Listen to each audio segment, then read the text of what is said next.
Hi, everybody. Welcome back to English 116. This is for our class for Wednesday, the 4th of December, where we are talking about poetry. As you know, paper number 2, which is based on drama, so either you're writing about Oedipus the King, Midsummer Night's Dream, or A Raisin in the Sun, whether it be the film version or it happens to be the text version. And of course, you would be focusing on different things if you were going to focus on film as opposed to text. That would be due on the 11th, which is Wednesday. And do note that our final exam is on the 16th. This is the very ending of the semester and the very last day that I would take paper number 2, just to give you an idea of where we are with timelines. And what I will do, because we're an online class, we're not a face-to-face class, is I will post the final examination on Monday the 16th at 8 a.m. And then you have 24 hours in which to respond to that exam and return it to me via email. And that would be the 17th, Tuesday at 8 a.m. What I will be doing is giving you a series of essay questions from which to choose. As you know, I like to oftentimes choose questions that don't necessarily have right or wrong answers so that you can utilize your thinking and reasoning skills. And 80 points of the exam, most of the exam will be devoted to poetry because there wouldn't have been time for you to write a paper on poetry. It will be open book, open notes, however, and it will address the poems that we've talked about. So the best way to prepare is basically read all the poems and watch all the videos and read all of the class discussion forum responses and my responses in turn. You can see that I've been catching up with the class discussion forum responses, and I will continue to do so. And in terms of thinking about revisions, those would also be due by the ending of the semester, which is the day of the final examination. Revisions are possible for paper number 1. I just ask that you submit in the original evaluated copy along with your revision. And as you know, for paper number 2, you are following the same prompts, whether you are talking about canon or contemporary relevance, or you're creating your own essay topic, but you are getting that essay topic approved by me ahead of time. And you are referencing one of the 3 plays that we discussed in our drama section. But now we're in the poetry section, and we talked about that poetry is very difficult to define, but that oftentimes it follows particular structures in terms of rhyme, when the endings of the words sound the same, or meter, where there's some sort of pattern of beat, or alliteration, it's the initial repetition of consonant sounds, or all of the above, because there's a musical element to poetry. But poetry doesn't have to follow those particular conventions. I had also talked about visually. Poetry oftentimes looks like a poem because it's got staggered lines rather than lines that go from one end to the margin to the other. And of course, the question of where the poet wants to end a line, where the poet wants to begin a line, whether it's at the ending of a sentence, but it can also be mid-sentence. All of those are questions that the poet deliberates about, and we're trying to determine whether or not we can come up with an argument as to why those choices were made. So we talked about scanning poetry, where you could go through a poem and determine whether or not it's got a pattern of rhyme, or you can scan a poem to determine whether or not it's got a pattern of meter. But again, those things aren't terribly important unless you can connect them to our understanding of what's happening within the poem itself. So it's got to be related thematically in one way or another. What you will see is that I started with some older poems and I tried to put them in chronological order so that you could see a progression. And I needed to start someplace, so I decided to start with Shakespeare. Not too surprising considering I teach Shakespeare. And perhaps also what you will see is how strict the sonnet structure is. If you'll remember, we had talked about sonnets when we were at the beginning of the semester with The Sorrowful Woman, who was contemplating about whether or not she should write a sonnet and thinking about its rhyme scheme or pattern. And then she decided it doesn't even have to rhyme at all. And that was important thematically for the story because she was following rules as a wife and mother, much like she was contemplating following rules as a sonnet writer. And then she comes to the realization that as a sonnet writer, she doesn't have to follow those strict rules, which would suggest that she could come to the realization that she doesn't have to follow those strict rules for wife and mother. Unfortunately, she's unable to do that. But in terms of sonnets, they all have a particular length, 14 lines. They all have a particular rhyme scheme or pattern. Remember, we use letters of the alphabet to indicate rhymes. We look at the last word of each line of a poem. And the first line, that last word would be identified with an A, the first letter of the alphabet. Anything that rhymes with that word would also be identified with an A in the following lines. And then if we've got a new rhyme, wherever it might appear, that last word of that line would be identified with the next letter of the alphabet, B, and so forth and so on. So the structure for a sonnet is ABAB, CD, EF, GG. GG, those last two lines, they're known as a couplet. Sounds like a couple because there are two. And it almost serves as a kind of summary paragraph. That's where you can get the big conclusion, so to speak. In addition to its length, 14 lines, and its rhyme pattern or rhyme scheme, it's written in iambic pentameter, a 10-syllable line. So for instance, you take Shakespeare's perhaps most famous sonnet, the sonnet we're going to talk about, Shall I compare thee to a summer's day? And if you were to count the syllables, shall I compare thee to a summer's day? And what you will see is that, of course, there's 10 syllables. All of the lines will have 10 syllables. And the themes need to be important enough to deserve a poem, lofty enough. Things like life, death, aging. So I have a link for you in the notes below in the first section with Sir Patrick Stewart. If you are familiar with that actor, probably his best claim to fame was playing a Captain Picard in Star Trek, The Next Generation. But he was Shakespearean trained, and I think you can hear this in his reading. Actually, the reading's quite interesting. He read during the early days of COVID. He embarked on a project where he would read a sonnet a day while we were on lockdown, assuming that he would ultimately run out of days before he would run out of sonnets in lockdown. And that's not what happened. It was the other way around because we were on lockdown for quite a bit of time. And note that Shakespeare wrote over 100 sonnets. So, but nevertheless, his last sonnet he did with a tuxedo on and a glass of champagne. But, excuse me, I'm still suffering from the after effects of that cold. Listen to Patrick Stewart read this sonnet. I'll read it to you, but I can't read it nearly as well. And of course, we've been talking about the idea that poetry is musical. So what you want to be able to do is to hear it. And he says, and note that the sonnets are titled by the first line of the sonnet because they weren't given titles. Scholars have also numbered them so that you can find a sonnet by its number, or you refer to it by its first line, and that's the title. Shall I compare thee to a summer's day? Thou art more lovely and more temperate. Rough winds do shake the darling buds of May, and summer's lease hath all too short a date. Sometime too hot the eye of heaven shines, often is his gold complexion dimmed, and every fair from fair sometimes declines, by chance or nature's changing course, untrimmed. But thy eternal summer shall not fade, nor lose possession of that fair thou owest, nor shall death brag thou wanderest in his shade, when eternal lines to time thou growest. So long as men can breathe or eyes can see, so long lives this gives life to thee. Now those last two lines, the couplet, notice they're indented inward so that they stand out. And upon a first reading, you might have difficulty understanding what this sonnet is about. I can tell you that the sonnets are divided into two groups: early set of sonnets, later set of sonnets.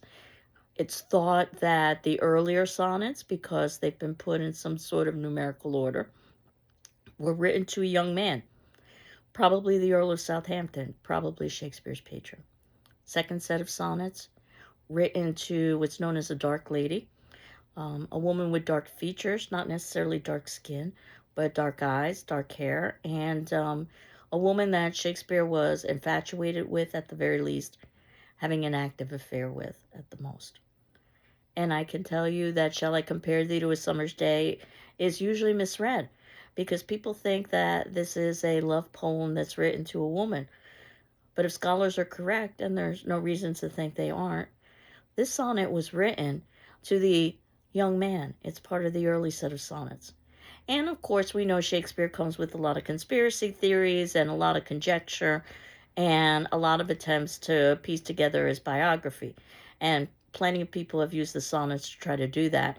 I don't recommend it because the sonnets oftentimes contradict one another when you read all of them, so that ultimately you really can't gather a lot of information about Shakespeare. But some have speculated that perhaps there are homoerotic tendencies in this sonnet towards that young man, which has led to speculation about Shakespeare's identity. Read the sonnet carefully, though. There's nothing sexual that's included in this particular sonnet. This is a sonnet of flattery, where the author is saying, should I compare you, which is thou, or thee, to a summer's day? Summer's day is supposed to be the epitome of life and height. And then the rest of the sonnet goes on critiquing all of the problems that can be associated with the summer, saying this person is more lovely than the summer and more temperate, more predictable, because rough winds sometimes happen in May. They shake the darling buds, in other words, the flowers. Summer's lease hath all too short a date. Summer doesn't last long. I love the use of the word lease, which means that you don't own, that it's temporary. Sometime too hot the eye of heaven shines, which is the sun. Sometimes it's too hot. And you might have wondered, well, why didn't he just say the sun?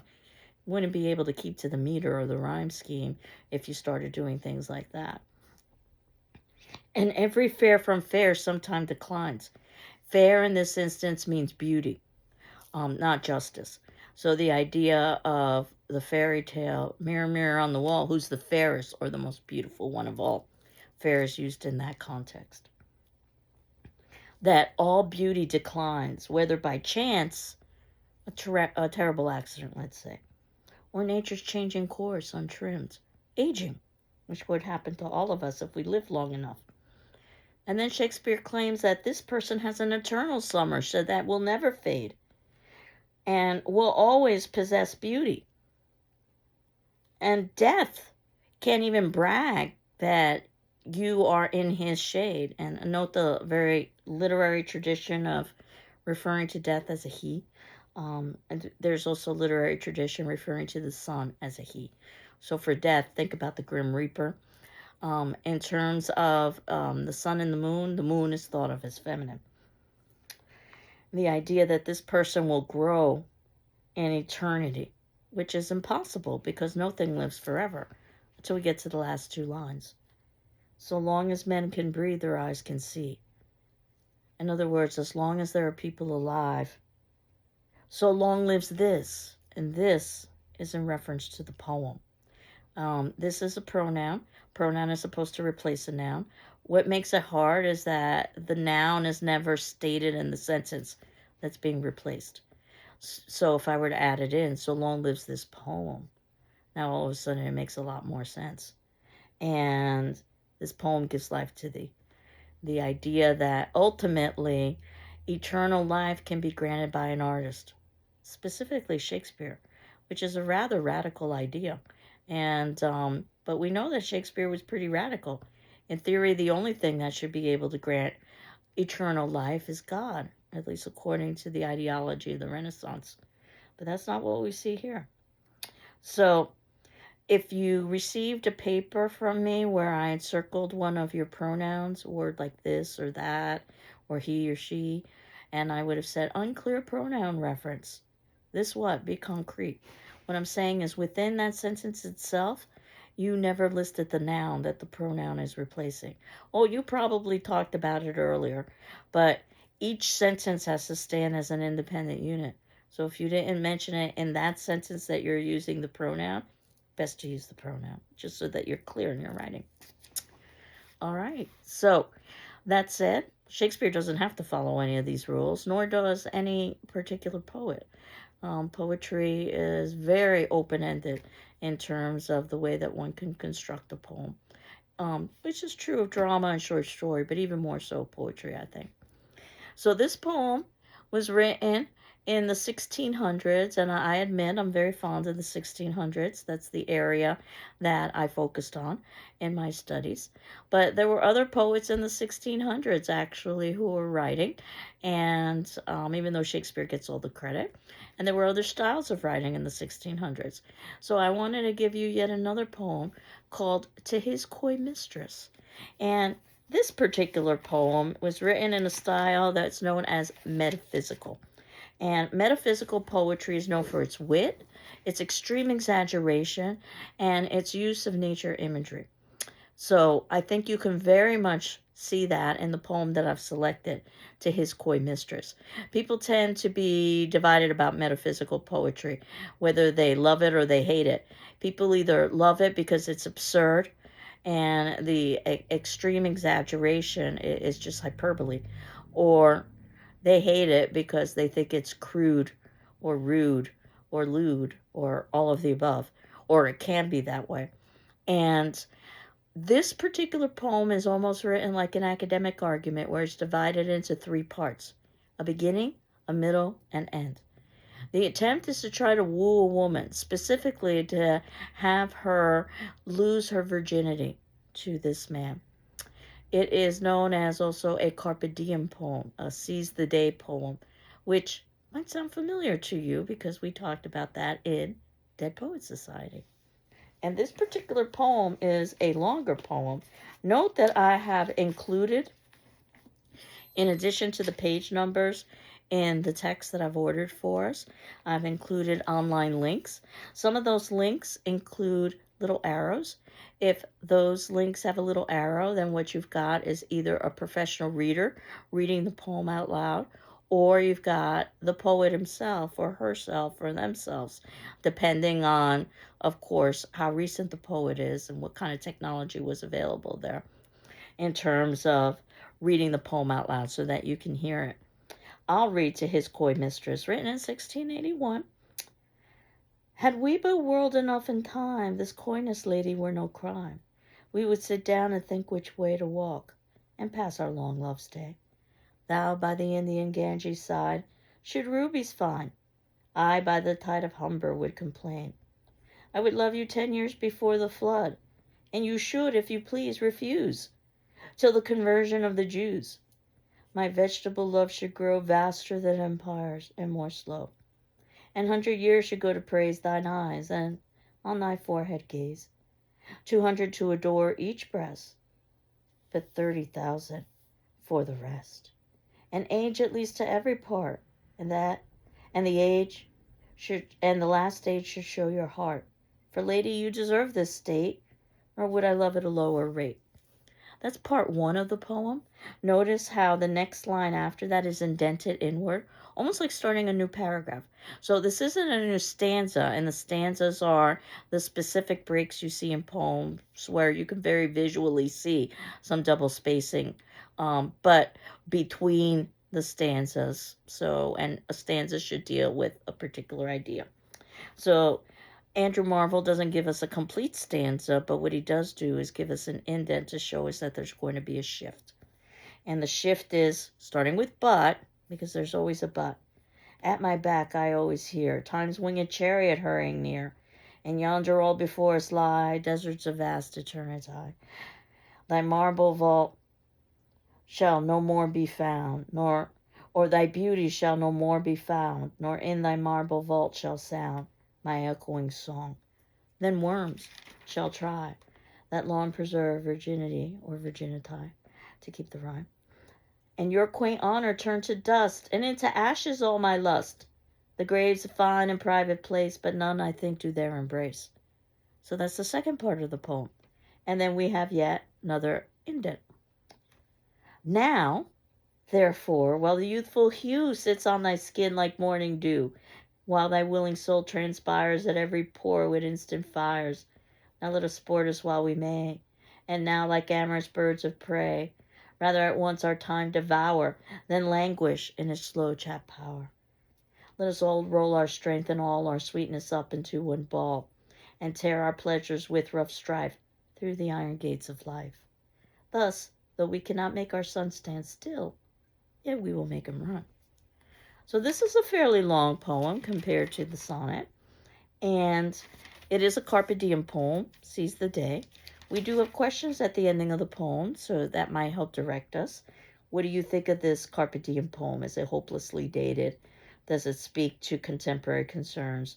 It's divided into a three-part argument. What is the tone in each of the parts? And of course, after a first reading, the poem probably wouldn't make a lot of sense. You're going to have to reread it. If you're not sure where to begin, I suggest, as the text does, paraphrasing, trying to put in your own words. And the first part, have we whirled enough but time? In other words, if there was eternal time. And notice the title, To His Coy Mistress. Coy means shy, and mistress would just mean a woman. It wouldn't have the kind of connotations that it has today, or the associations. If we had time, this coyness lady, the shyness, wouldn't be a crime. And we could just sit down and think which way to walk. Imagine spending the entire day deciding which way to take a walk. And she could go by the Indian Ganges side. So she could go to India. Remember, this poem is taking place in England. And look for rubies in the Ganges River. Imagine how long it would take her to do that. He would stay by the tide of another river, and that would be in England, would complain. And when he says that I love you 10 years before the flood, flood is capitalized. That's reference to the biblical flood of Noah. And you should, if you please, refuse till conversion of the Jews. And the likelihood of the Jews ever converting is minimal. So the idea is he's talking about if we had time, we could spend eternity. And what would he do? He talks about how his vegetable love should grow. There's a little bit of erotica here because so many vegetables have phallic shapes. And that should grow vaster than empires. So he thinks highly of his member and more slow. 100 years should go to praise thine eyes. Spend 100 years praising the eyes. 200 to adore each breast. So that's 400 total, just praising breasts. 30,000 to all of the rest of her body parts. And lastly, ending with her heart, because she deserves that. But, and there's always the but, at my back I always hear time's winged chariot hurrying near.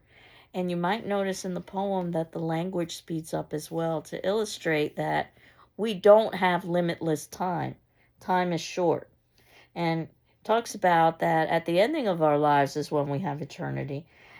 When she'll no longer have beauty. She'll be in a marble vault. In other words, she'll be dead. And in fact, not only will she be dead and alone, but he talks about how worms will burrow themselves into her and take that virginity that she's been guarding so carefully. That's what I mean about extreme images that could be considered excessive. Worms obviously are phallic. And your quaint honor turned to dust and into ashes, oh my lust. And that no one in the grave is going to provide her with physical love. Therefore, so now he's talking about now. Now, therefore, while the youthful hue sits on thy skin, like morning dew, while you're still young, while you're still willing, while every pore is filled with instant fires, when you still have passion and desire and energy. Now let us sport us while we may. And the idea of let's play. And I think there is a sort of playful attitude to this poem. I don't think you're supposed to take it seriously. And now like amorous birds of prey, rather at once our time devour than languish in his slow chapped power.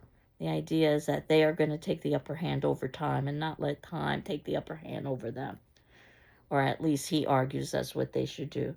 Let us roll our strength and all our sweetness up into one ball. Let's become one. And tear our pleasures with rough strife through the iron gates of life. And we often talk about the golden gates of the afterlife, but there can be gates in life too. The idea of making a heaven on earth. And though we cannot make our sun stand still, we can't stop time. It will make him run. The idea that you'll give a run for its money, so to speak, if you've ever heard that expression. This was also a bit of a reference to another famous metaphysical poet at the time. His name was John Donne, and he wrote a poem called The Sun Also Rising about a lover lamenting the fact that the sun is coming up, which means that he and his lover are going to have to leave bed and their lovemaking and go about their day-to-day business. So that gives you just a little bit of a taste of the metaphysicals, just like I gave you a little bit of a taste of sonnets. Obviously, there's a lot more to read. And as I freely admitted, I'm a fan of the 1600s. And I wanted to give yet one more poem from the 1600s, as unfair as that is, because I know I'll be giving just one poem from the 1700s and one poem from the 1800s. But this last poem from the 1600s in 1678, and I'm sorry, not 1678. The author to her book by it is 1678 by Anne Bradstreet. And the reason why I wanted to talk about this poem, if for no other reason, is we have a female author. And usually we think of the 1600s as very male dominated, and they were. So this is unusual that a woman is writing, or not perhaps so unusual that she's writing, but that it's published. And the subject matter, the author to her book. It's about an author talking to her writing her book. A particularly appropriate poem, I think, for anybody who's ever written, including us, especially if you're working on paper number 2. You might understand the sentiment, the affection and love you have for your work, and also the frustration and disdain because you can't control it. And the author to her book is a metaphor comparing what it's like to be a mother to a child and showing the similarities to an author to her book. On the surface, these two comparisons seem to have nothing in common, but below the surface, as we see, they have a lot in common. And this metaphor is continued throughout the entire poem, so it's known as an extended metaphor. And it reads, "Thou ill-formed offspring of my feeble brain, who after birth didst by my side remain, till snatched thence from friends less wise than true, who thee abroad exposed to public view, made thee in rags halting to the press to trudge, where errors were not lessened, all may judge. At thy return my blushing was not small, my rambling brat in print should mother call. I cast thee by as one unfit for light, thy visage was so irksome in my sight. Yet be my own, and length affection would thy blemishes amend, if so I could. I washed thy face, but more defects I saw, and rubbing off a spot, still made a flaw. I stretched thy joints to make thee even feet, yet still thou runnest more hobbling than is meet. And better dressed to trim thee was my mind, but naught save homespun cloth in the house I find. In this array mongst vulgars mayst thou roam, in critics' hands beware thou dost not come, and take thy way where yet thou art not known. If for thy father ask, say thou hast none, and for thy mother, she less is poor, which caused her thus to send thee out of door." The textbook actually gives you a paraphrase. The extended metaphor likening her book to a child came naturally to Bradstreet, allowed her to regard her work both critically and affectionately. Her conception of the book as her child creates just the right tone of amusement, self-deprecation, and concern. And the controlling metaphor is identified in the title, the author to her book. And again, you probably have to have multiple readings in order to understand it. That birthing a child is similar to creating a text. And notice how she critiques the child, much like she would critique her writing, ill-formed offspring of a feeble brain, which perhaps I think all writers feel when they begin the writing process. And yes, the child stays by its mother after birth, as the writing stays next to the author after the author has created it. But eventually it's got to be shown to the public. Sometimes it's snatched away by friends and then exposed to public view. Whether it's the child who has to be shown to friends and family or the work. Made thee in rags halting to the press to trudge. That this child is in rags, in effect, or at least it's viewed like it's in rags. Same with the writing. For instance, the rough draft, so to speak, that's not ready. Instead, it's judged by everyone. At thy return, because that rough draft will come back to you. Same with the child. If the child stays at grandma's, eventually they're coming back home. At thy return, my blushing was not small, my rambling brat. In print should mother call. And in other words, it can't be controlled, whether it be the child or it be the writing. I cast thee by as one unfit for light. Thy visage was so irksome in my sight. So there is this sense there of frustration with either the child who isn't behaving the way the parent wants them to, or the writing who isn't behaving, which isn't behaving the way the author wants it to. Yet be mine own at length affection would thy blemishes amend, if so I could. But there is affection, maybe even love, and this desire to improve upon the child and also the writing. I washed thy face, but more defects I saw, rubbing off a spot still made a flaw. Have you ever done that with your writing to try to make it better and to correct it, and instead you make it worse?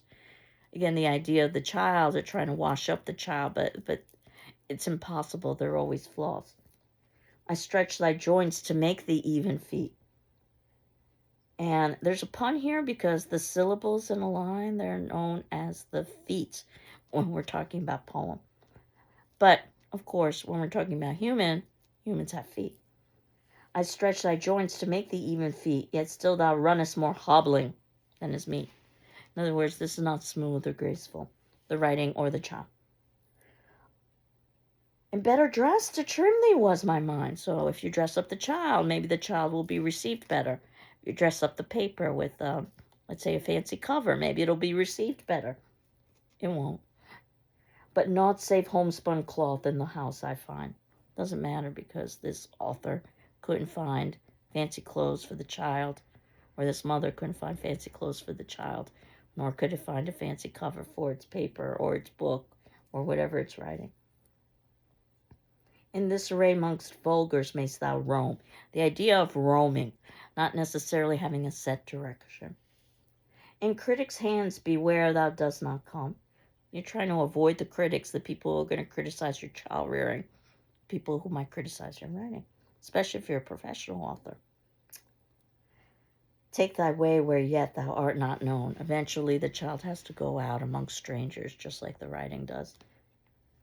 And if for thy father I say thou hast none. That might seem a bit odd in terms of writing. I mean, obviously, there could be a single mother who's raising the child alone.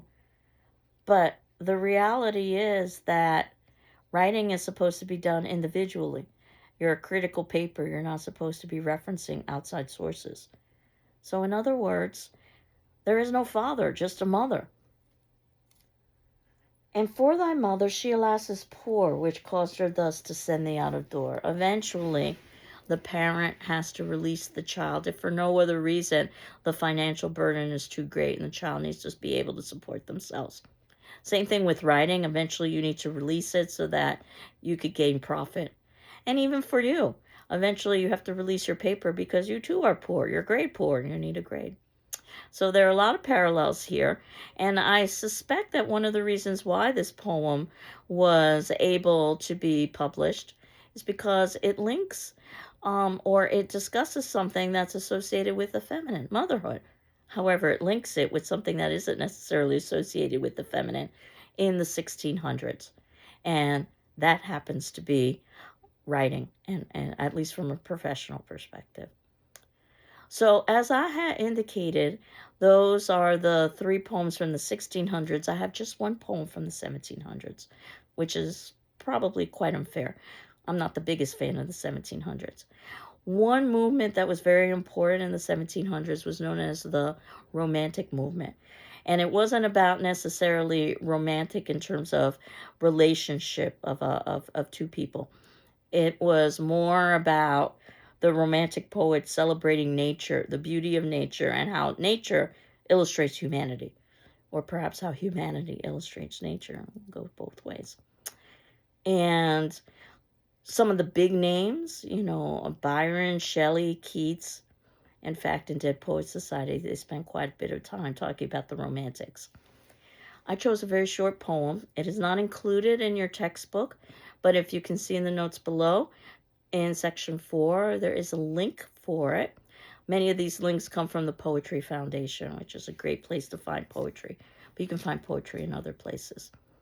My suspicion is that you know the definition of every single word in that poem. The sick rose, O rose, thou art sick. The invisible worm that flies in the storm, in the howling night, so forth and so on. And while it's only several lines long, and they're very short lines at that, you put together all those words that I believe you know the meanings of, because they're pretty simple words. And now all of a sudden, the poem may not necessarily make sense. So what I'm going to ask you to do for today's attendance question is to read The Sick Rose on your own, and also think about what it might mean. And what I will do next class is give you my impressions. Remember, there are lots of different meanings and ways to interpret poetry, as long as you have evidence from the poem. And I suggest that you resist the temptation to go online and to look up what does the sick rose mean. I really would prefer that you do it on your own and try to come up with your own interpretations, because this poem is open-ended, so there are lots of possibilities for it. So I'm very curious to see what you're going to be coming up with. And of course, that will be due on Saturday, but if you need additional time, just let me know. And you're not required to respond to your peers, but you're certainly encouraged to if you're moved to, just like in a face-to-face classroom if you want to raise your hand.